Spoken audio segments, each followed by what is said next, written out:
Hello students, कैसे हैं आप लोग। स्वागत है आपका हमारे YouTube channel Ramiz NEET biology classes में। स्टूडेंट्स, आज हम लोग बात करने वाले हैं पार्ट्यूशन की। तो आइए स्टार्ट करते हैं। स्टार्ट करने से पहले अगर आपने अभी तक हमारे YouTube channel Ramiz NEET biology classes को सब्सक्राइब नहीं किया है तो प्लीज़ इसको सब्सक्राइब करें और हमारे वीडियोज़ को ज़्यादा से ज़्यादा शेयर करें। तो आइए स्टार्ट करते हैं अपने टॉपिक को, दैट इज पार्ट्यूशन। स्टूडेंट्स, पार्ट्यूशन होता क्या है? एक्चुअल में जब फीटस का फॉर्मेशन मदर के यूटेरस में पूरी तरह से हो जाता है तब समय आता है कि it should be expelled out from the body.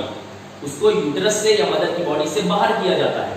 तो जिस प्रोसेस से फुली फॉर्म यंग वन या फिर फुली फॉर्म फीटस को बॉडी से बाहर करते हैं, इस प्रोसेस को हम लोग कहते हैं पार्ट्यूशन।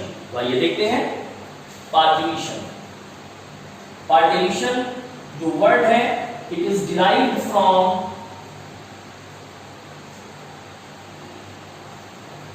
the Latin word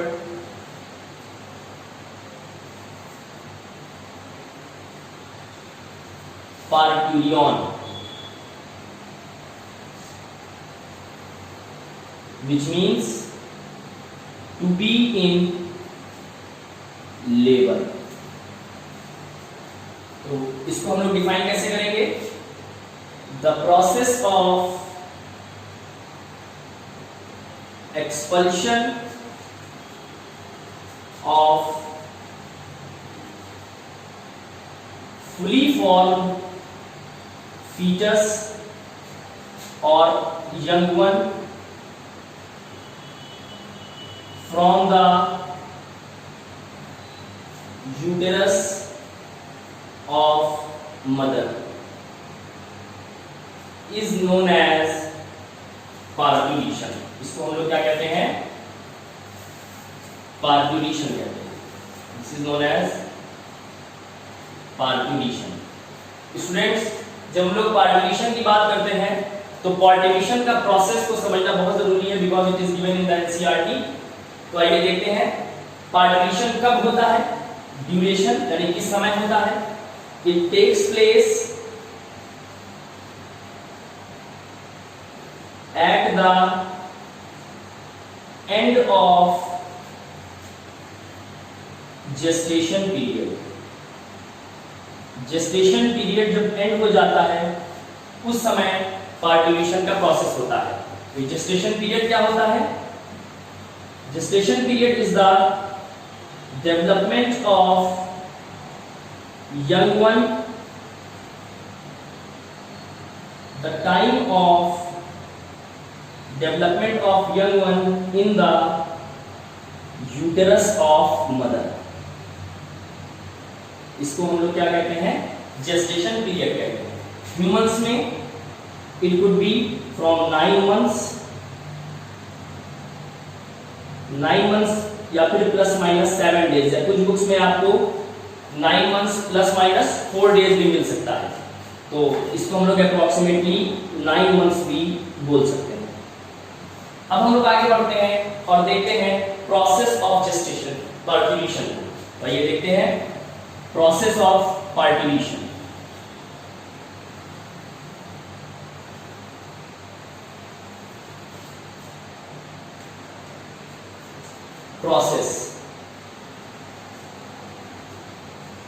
प्रोसेस की अगर बात करते हैं स्टूडेंट्स हम लोग, तो पार्ट्यूशन का प्रोसेस तब शुरू होता है जब फीटस मदर के यूटेरस में पूरी तरह से बन चुका होता है और प्लेसेंटा along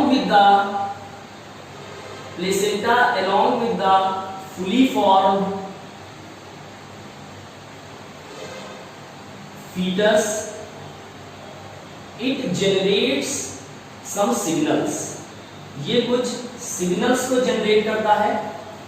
ये सिग्नल्स कहां पर जाते हैं? इन सिग्नल्स को हम लोग कहते हैं फीटल इजेक्शन रिफ्लेक्सेस। इसको हम लोग फीटल इजेक्शन रिफ्लेक्स कहते हैं। जब और ये सिग्नल्स अब जाते हैं कहां पर? These signals move to the posterior pituitary जिसको हम लोग न्यूरोहाइपोफाइसिस भी कहते हैं। न्यूरोहाइपोफाइसिस। ये मदर के पोस्टीरियर पिट्यूटरी में जाते हैं, ये सिग्नल स्टिमुलेट करते हैं the pituitary gland of mother. और अब वहां से किसका सिक्रीशन होता है? ऑक्सीटोसिन का। Oxytocin is released. जब ये ऑक्सीटोसिन रिलीज होता है, then this oxytocin induces contraction in the uterine muscles। अब यहां पर याद रखना होगा यहां पर कौन सी मसल्स है, तो आपको ध्यान रखना होगा जो मसल्स यहां पर पाई जा रही हैं वो स्मूथ मसल्स हैं, they are the smooth muscles. और पहले की वीडियोस में हम लोग ने बात की है ये स्मूथ मसल्स कहां पर होती हैं? In the myometrium of the uterine wall. Myometrium of uterine wall. हुआ क्या अभी तक? प्लेसेंटा और फुली फॉर्म्ड फीटस ने सिग्नल जनरेट किए, इनमें हल्का सा कॉन्ट्रैक्शन आया, माइल्ड कॉन्ट्रैक्शन, जिसकी वजह से सिग्नल जनरेट हुए। ये सिग्नल्स पोस्टीरियर पिट्यूटरी ग्लैंड यानी न्यूरोहाइपोफाइसिस के पास गए मदर के पोस्टीरियर पिट्यूटरी से ऑक्सीटोसिन रिलीज हुआ।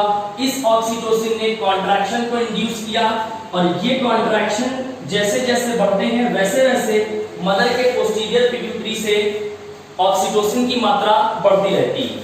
As the contraction as the uterine contraction increases, the amount of oxytocin also increases, जिसकी वजह से ये कॉन्ट्रैक्शन विग्रस हो जाते हैं, leading to the vigorous contraction of uterine muscles. Uterus की मसल्स में यानी स्मूथ मसल्स में और ज्यादा कॉन्ट्रैक्शन आता है। अब यहां पर एक हार्मोन और निकलता है प्लेसेंटा से जिसको हम लोग कहते हैं रिलैक्सिन। Placenta releases relaxin. अब ये रिलैक्सिन क्या करता है? प्लेसेंटा वाले वीडियो में मैंने आपको बताया है ये रिलैक्सिन जो है ये प्यूबिक सिम्फाइसिस में मिलने वाले कनेक्टिव टिश्यूज को सॉफ्टन करता है, जिसकी वजह से सर्विक्स का डायलेशन होता है। तो यहां पर क्या होगा? दिस रिलैक्सिन ये कैसे सर्विक्स को डायलेट कर रहा है ये ध्यान रखने वाली बात है। It increases the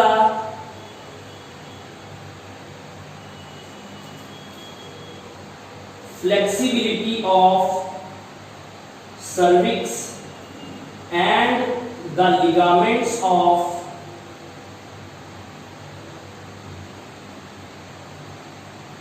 sacrococcygeal joints along with sacroiliac joints।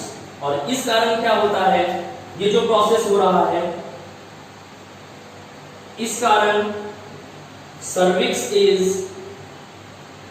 Dilated, cervix फैल जाता है and finally the fully formed fetus is given out, यानी कि expulsion of fully formed fetus। fully formed fetus जो है ये बॉडी के बाहर आ जाता है। ध्यान रखना होगा प्लेसेंटा और fully formed fetus में हल्का सा कॉन्ट्रैक्शन पैदा होता है जिसकी वजह से फीटल इंजेक्शन रिफ्लेक्स जनरेट होता है। ये फीटल इंजेक्शन रिफ्लेक्स मदर के पोस्टीरियर पिट्यूटरी जिसका एक और नाम न्यूरोहाइपोफाइसिस है वहां पर जाता है। पोस्टीरियर पिट्यूटरी से ऑक्सीटोसिन रिलीज होता है। ये ऑक्सीटोसिन कॉन्ट्रैक्शन को बढ़ाता जाता है। जैसे जैसे कॉन्ट्रैक्शन बढ़ता है वैसे वैसे ऑक्सीटोसिन की मात्रा और ज्यादा बढ़ती जाती है और उसी समय रिलैक्सिन रिलीज होता है। ये रिलैक्सिन ओवरऑल सर्विक्स को डायलेट कर देता है और अब यहां पर से through the birth canal expulsion of the fully formed foetus takes place. तो इस तरह से प्रोसेस ऑफ पार्ट्यूशन होता है। एक बात जो आपको और याद रखनी है यहां पर वो है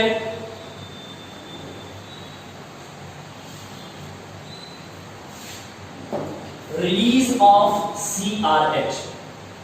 रिलीज ऑफ CRH। CRH क्या होता है? It is corticotropic releasing hormone. यहां इससे रिलेटेड दो चीजें याद रखनी है, एक नॉन प्रेग्नेंट वुमेन